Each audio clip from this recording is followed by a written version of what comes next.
एक बहुत ही भोला भाला सा आलसी लड़का था। वह कोई काम नहीं करना चाहता, बस खाना खाता, घूमता और सोते रहता था। एक दिन उसे किसी ने बताया कि एक आश्रम है जहाँ पर कुछ नहीं करना पड़ता और हर दिन 2 समय का खाना और नाश्ता मिलता है, तुम वहाँ जा कर के रह सकते हो। उस आलसी लड़के ने सोचा कि ये तो बहुत बढ़िया है और वह उस आश्रम में जाकर रहने को सोचने लगा। और फिर भोला भाला सा वह आलसी लड़का अपना सारा सांसारिक जीवन छोड़कर उस आश्रम में जाकर रहने लगा। आश्रम में गुरुजी रहते थे। वो एक समय पर सबको प्रवचन देते थे। वह लड़का बस कुछ समय प्रवचन सुनता और बाकी दिन आराम करता और भरपेट भोजन खाकर सो जाता था। ऐसे ही उस लड़के का दिन गुजरता गया। एक दिन उस आश्रम में कुछ भी नहीं बना। नाश्ते के समय नाश्ता नहीं मिला। तब उस लड़के ने सोचा कि शायद आज भोजन ही मिलेगा। अब भोजन के समय भी उसे भोजन नहीं मिला। लड़का दौड़कर गुरुजी के पास गया और पूछा कि गुरुजी, आज नाश्ता भी नहीं बना और भोजन भी नहीं मिला, ऐसा क्यों? गुरुजी ने कहा कि बेटा, आज एकादशी है। जितने भी आश्रम के सदस्य हैं उनका उपवास है और तुम्हारा भी आज उपवास है। आज भोजन नहीं बनेगा। वह लड़का आलसी था और उसे भूख भी बहुत लगता था। उसने गुरुजी से बोला, मैं उपवास नहीं रहूंगा, मुझे भूख लगी है, मैं खाना खाऊंगा। गुरुजी ने बोला, ठीक है, जाओ भंडारे में से सामान लेकर के आओ और आश्रम से बाहर ले जाकर तुम बनाकर खा लो। लेकिन याद रखना, भोजन बनाने के बाद सबसे पहला भोग भगवान को लगाना और फिर तुम खाना। वह लड़का बोला, ठीक है, और फिर अनाज लेकर नदी की ओर पहुंचा। वह भोजन पकाने लगा। भोजन कुछ देर में बनकर तैयार हो गया। उस लड़के ने भगवान को आवाज दी, हे प्रभु, आइए और आप अपना भोग लगाइए ताकि मैं कुछ खा सकूं।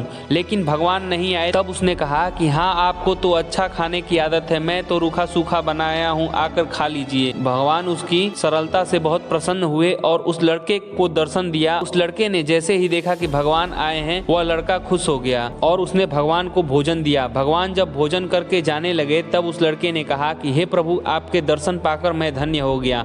अगली बार आप आइएगा तो मुझे पहले ही बता दीजिएगा कि आप आएंगे और अपने साथ किसी और को ले आइएगा तो ये भी बता दीजिएगा ताकि मैं उतने लोगों के लिए खाना बना सकूं। लड़का आश्रम में गया और कुछ दिन बीता कि फिर एकादशी आ गया। वह लड़का इस बार 3-4 लोगों को भोजन बनाने के लिए अनाज लेकर नदी के किनारे पहुंचा। उसने बड़े प्रसन्नता से भोजन बनाया और प्रभु का इंतजार करने लगा। उसने कहा कि हे प्रभु, आइए और अपना भोग लगाइए। इस बार देखता है कि भगवान श्री राम प्रकट हुए और वे अपने साथ पूरे दरबार को लेकर आए थे, जैसे माता सीता, लक्ष्मण, भरत, हनुमान जी और सभी लोग आए हैं। लड़के ने 3-4 लोगों का भोजन बनाया था और इस बार भी भोजन कम पड़ गया। लड़के ने निराश होकर भोजन को प्रभु के आगे रख दिया। भगवान तथा उनके साथ आए अन्य लोगों ने भोजन किया और इस बार भी वह लड़का भूखा रह गया। अब लड़का फिर आश्रम गया। दिन बीतता गया और फिर एकादशी का दिन आया। इस बार गुरुजी से कहने लगा, गुरुजी, मुझे इस बार थोड़ा ज्यादा अनाज चाहिए। गुरुजी सोचने लगे कि यह इतना सारा अनाज का करता क्या है, कहीं इसे बेचता तो नहीं। फिर उन्होंने कहा कि ठीक है। उन्होंने उस लड़के से पूछा कि तुम इतने सारे अनाज का क्या करते हो? उस लड़के ने कहा, जब मैं भोजन बनाने के बाद भोग लगाने के लिए भगवान को बुलाता हूँ तो वे अपने साथ कई लोगों को लेकर आते हैं और उन्हें भी भोजन कराना पड़ता है। गुरुजी को लगा कि लड़का पागल हो गया है, लेकिन गुरुजी ने सोचा, चलो देखते हैं कि यह लड़का अनाज का करता क्या है। लड़का नदी के किनारे पहुंचा और इस बार भोजन बनाने से पहले ही भगवान को बुलाया। भगवान प्रकट हुए और लड़के ने देखा कि उनके साथ पहले से भी ज्यादा लोग आए हुए हैं। तब लड़के ने भगवान से कहा, आइए पधारिए, मैं आपकी संख्या जानना चाहता था कि इस बार आप कितने लोग आएंगे,